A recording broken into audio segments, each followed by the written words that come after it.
Ja nazywam się Karol Kopańko i jestem na UX Poland wraz z Andreą Pickim, który jeszcze tydzień temu pełnił funkcję dyrektora w Ryanerze, który odpowiadał za ekosystem, za to, jak ten ekosystem wygląda. Andrea, why you resigned or that kind of job? Oh, well, I just thought it was time for me to looking for different opportunities, and that's everything I can say. Okay, so many people are saying that the ecosystem of the airlines is the worst possible, that the menus are just awful and it's hard to maneuver.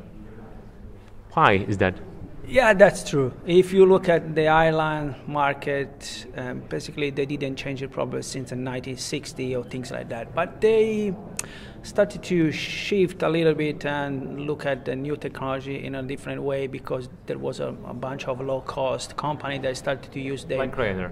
Like Ryanair, but like Vueling, EasyJet. So it was a forced things. They had to look into new technology because otherwise you start to look market share. So that's the political reason. But we also want to enrich the people's life, and now we can deal with technology. We can work with technology that actually can really enrich in all the steps of the typical user journey in an airline market when you start from your home and then you go into the airport. 10 years ago wasn't possible. So for a client of airlines, the most important devices are PC, laptop, smartphone, and smartwatch. Yeah, that's pretty much, in the majority of cases, are all the devices.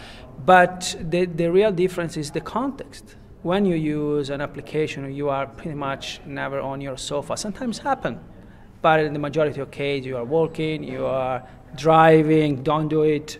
And so you do a lot of different things. So you can't just design something because you like it or because the user wanted it. You also have to think about the context of use, because as we saw, the context can really change the rules of the game. You have to design experience that are more direct. You have to design experience that are very simple to get it.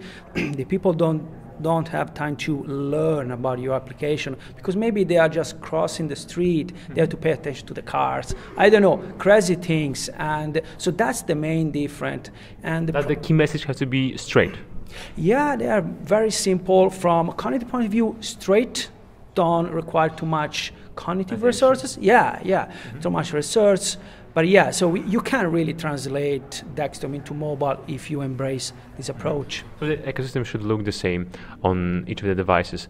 But as you mentioned, we are very close to the premiere of Apple Watch. Yeah. Some of the smartwatches are already present on the market. How designing of the user experience is different on smartwatches than previous devices? Well, a smartwatch, when we talk about a smartwatch, we talk about micro interactions. And probably there is even more gap between a smartphone and a smartwatch than between a desktop and a smartphone. So we have to think in terms of micro interaction. You never ever have to say, okay, that's what I'm doing on my smartphone. I want to do the same on my smartwatch. That's not the case. It's more, as we introduced in the talk, is more complementary kind of experience where you are doing something with something else, and your smartwatch enrich your experience in some way. But it's not the guys that do the heavy lifting. So it won't be possible to buy a plane ticket on a smartwatch. Well, I don't, probably there will be a natural evolution for this product, and we will start to see standalone application in the future for sure, because innovation never stops. But for the moment, if you ask me, can I buy a ticket from my watch? I would say no, because you don't need it. You can do the same thing in less than 1 second, pulling out your smartphone. So that's the main reason. You don't need it. You can get notification. Maybe you are in a hurry, you are late, you're running with your trolley, whatever. It's more convenient for you to do something like this and say, oh, the flight has been delayed. Instead, pull down everything, take the smartphone off, and then the payment will be another big things for the smartwatch, because doing something like this will be very convenient. Think about, for example, in flight, you are by the mirror. Okay, and there is the cabin crew that say, what do you want? Coke, a sandwich. I mean, pay is not the easiest things in the world. You can do something like this, and that's it. Still quite easy task. Pull out the credit card and then digit the PIN, whatever. But this one is even lighter for the user. Mm-hmm. Simple to do. We know that if you can pay easily, it's better for the company. For the company. In your opinion, how does that kind of world of new apps on smartwatches will evolve in the future? You mentioned that there will be standalone. Yeah, a standalone app, that's the main one.